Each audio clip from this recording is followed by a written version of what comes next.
নমস্কার বন্ধুরা, আজকে তোমাদের সাথে একটা ভেজিটেবল উইথ পনির রেসিপি নিয়ে আসলাম শেয়ার করবার জন্য। দেখো তোমাদের কেমন লাগে। আমার ডিনারে বেশিরভাগ সময় এইগুলোই খাই বলে আমি এগুলোই একটু করি। কোনোদিন মাশরুম, কোনোদিন পনির। চিকেনটা খুব কমই দিনে খাওয়া হয়।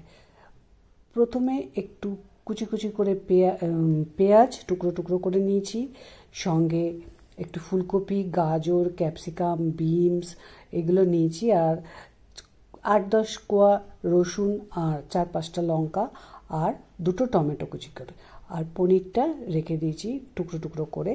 লাস্টে ধনেপাতা আর লেবু দেবো, সঙ্গে কিছু গুঁড়ো মশলা দেবো। প্রথমে গ্যাস নয় ইন্ডাকশানটা অন করলাম, 1100 দিয়ে তেল দিয়ে ওটাকে হালকা করে গরম করব। আজকে একদম সিম্পলভাবে তৈরি করব, সেই কারণে কোনো মশলা দেব না। ফোড়নে নুন হলুদ মাখিয়ে পনিরটাকে একটু তেলে দিয়ে ভাজা ভাজা করে নেব। এক পিঠটা বেশ লাল করে ভাজবো, আর একটা পিঠ খুব একটা কড়া করবো না, মাঝারি কড়া করে ভাজা করব। করে সেটাকে তুলে রেখে দেবো, এবং তুলে রাখার পর সেই তেলেই লঙ্কা আর রসুনটা পোড়া দিয়ে দেবো।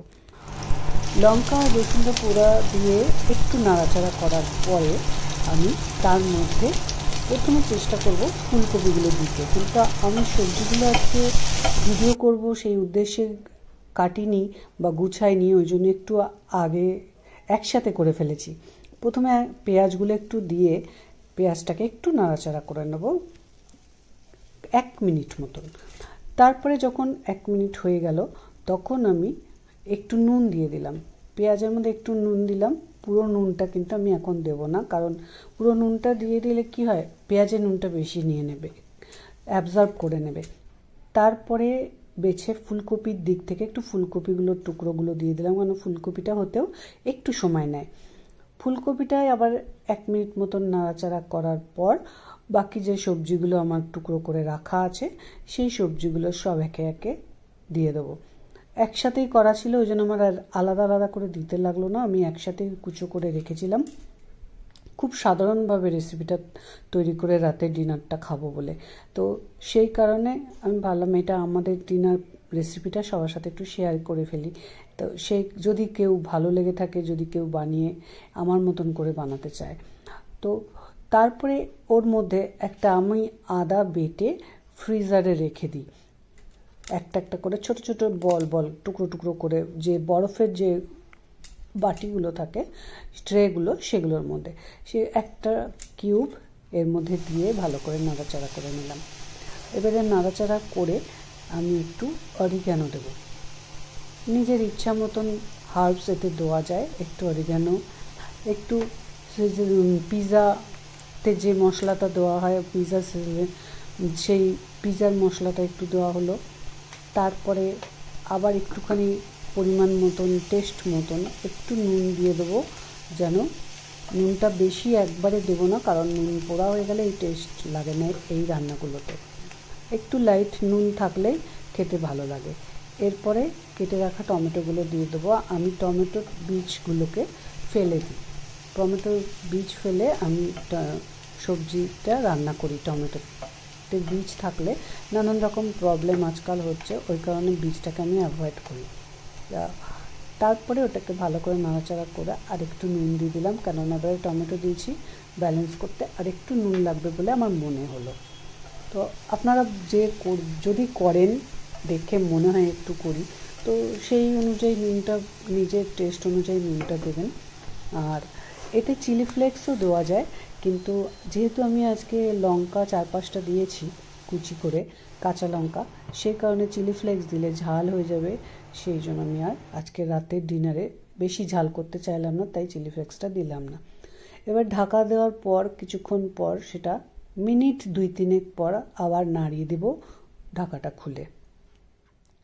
এইবারে দেখে নেব যে সবজিগুলো মোটামুটি সেদ্ধ হয়ে গেছে কিনা। তা একটা বিম টিপে দেখলাম মোটামুটি ভালোভাবেই বিমগুলো সিদ্ধ হয়ে গেছে, আর একটু স্ট্যান্ডিং থাকলেই বিমগুলো পুরোপুরি মজে যাবে। এবারে আমি ভাজা পনিরটা তার মধ্যে দিয়ে দিলাম। ভাজা পনিরটা দিয়ে এবার একটা ভালো করে মিক্সিং করতে হবে ওটাকে। ভালো করে মিক্সিং করার পর আরেকবার একটু একটুখানির জন্য ঢাকা দেবো।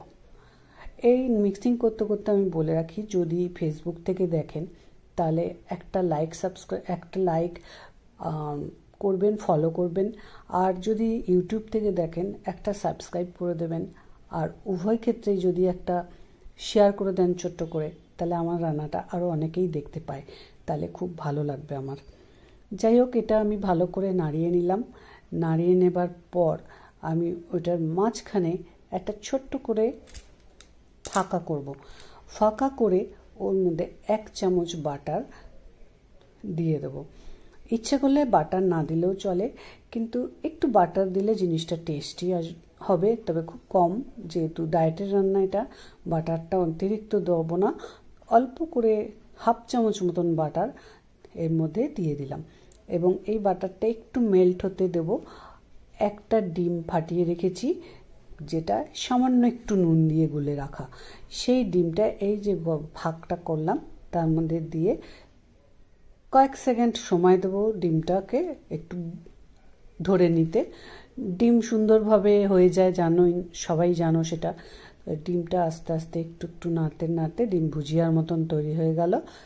তারপরে সেটাকে আমি আবার পুরো সবজি টসের সাথে মিলিয়ে দেবো ভালো করে মিলিয়ে দেওয়ার পরে সবজিটাকে খুব ভালো করে নাড়িয়ে একদম পুরো মিক্স করে দিলাম।